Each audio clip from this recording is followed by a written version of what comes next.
Hi guys, my name is Nix Marikuma, and I am the owner of Marikuma Healing. Today we're talking about boundaries, alright, and why it's important to have them.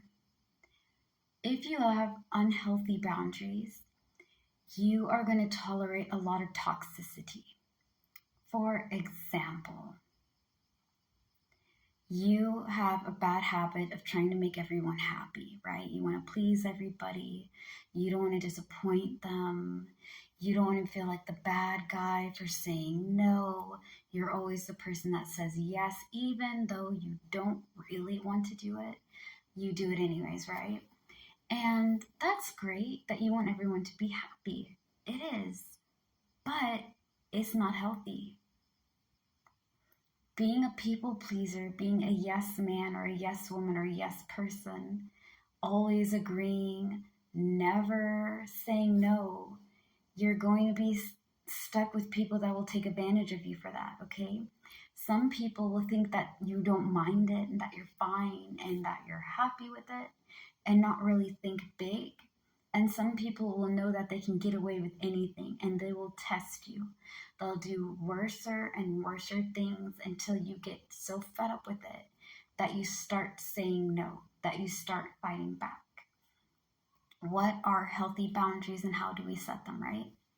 Instead of being notorious people pleasers or not being able to share what's in our mind or talk about our feelings or express what we're thinking, right? Some people write things down. I think when I started building up healthy boundaries, and even to this day, I ask myself if you guys or my mom or my family or my friends had the same situation that I'm going through right now, what would I tell them to do? If I would tell them to get out of this situation, that they're not worth being put underneath this type of issue and things, then I shouldn't put up with it either. Sometimes I think about what my sister would do, right? As you guys know, counting myself, there's 5 of us, all right? Technically, I got 3 other sisters and I have 1 brother.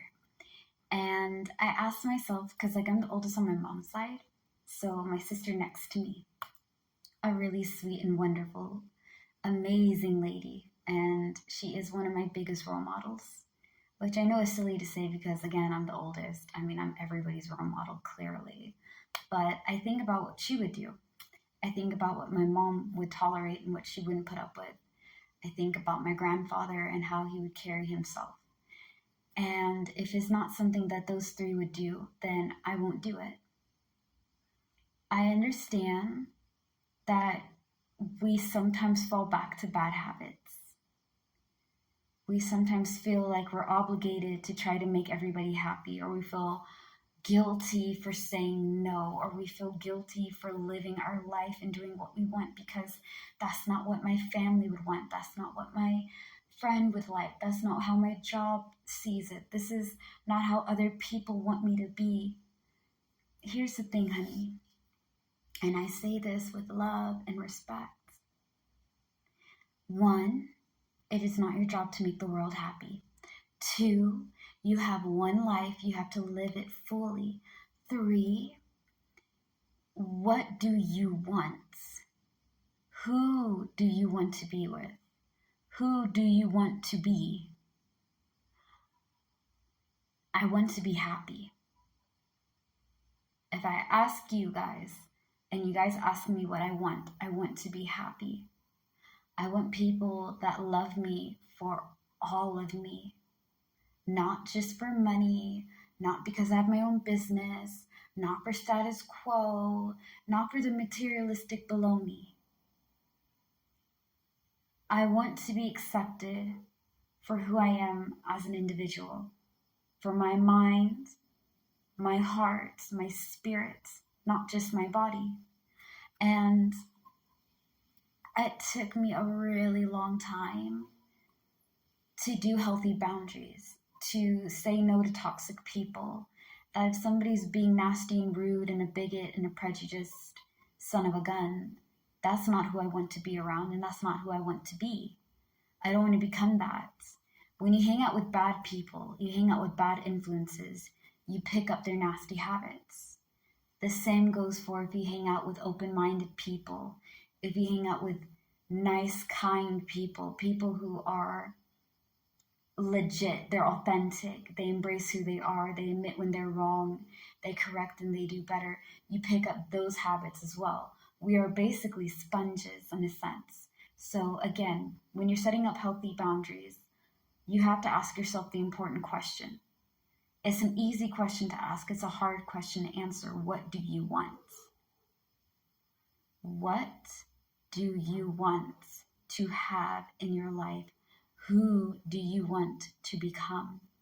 Who do you want to be? Do you want to be somebody that gossips about others? Do you want to be somebody who's two-sided and toxic? Do you want to have peace of mind? Do you want to have people that are going to support you and correct you when you're doing something wrong and be there for you to love and have your back? Where are we going to find those kinds of people? What kind of people do I want to hang out with? If it helps you guys, write it down on a list if you're starting with healthy boundaries. Like, have a list on your phone or on your hand. Like, I write things down. What I want for myself and who I want to become. And as you work towards being that person, that healthier version of yourself that can accept all your flaws, be able to admit when you're wrong, apologize, do better, not dwell in the past, grow and thrive, be open-minded, be able to hang out with people that you can learn from, that you can grow with, people that match your energy. You may be a very quiet person, a very stick to yourself kind of person, and you prefer to have somebody that's laid back and more easy. That's okay. You may be like me. I am half energetic and I'm very shy. I'm an energetically shy person, you know. I can't be shy when I'm doing these videos. I have to be outgoing and I have to be very spontaneous, and I give you guys what I would give like my best friends, right? Like, my best friends and my family get this side of me that I give you guys on video. But me and as a person, man, I'm really shy. I'm very dorky and I'm very shy. So I like to observe, I like to see, and I like to feel because I sense people's energies and I can see things through a more spiritual perception, if that makes sense. Like, just because I can't physically see doesn't mean that I can't see. It just means that I like to know what kind of person I'm hanging out with. And if their vibe is with my tribe, then I'm happy to give them a chance. If something feels off, I'm most likely respectful, but I don't get too close. Anyways, you just have to learn yourself. And you also, to start off with healthy boundaries again, write it down. Write it down. I want to have peace of mind. So we're not going to deal with people who cause drama and problems and have a nasty outlook in life. I want to be a more healthier person. That means you're going to have to admit that there's some habits you need to change. There's a lot of yourself that you need to embrace and love.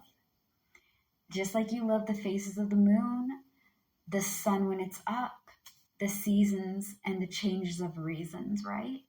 You have to do that within yourself. You have to do the inner work. Because when you learn yourself and you accept yourself, you know exactly who you want in your life, who you're not going to put up with, what you will compromise on, what goes with your character, what goes with your morals, what goes with your viewpoint of this world. Okay? Anyways, thank you guys so much. I hope you guys slay the day, be happy and be gay, stay amazing, and stay awesome. Peace out.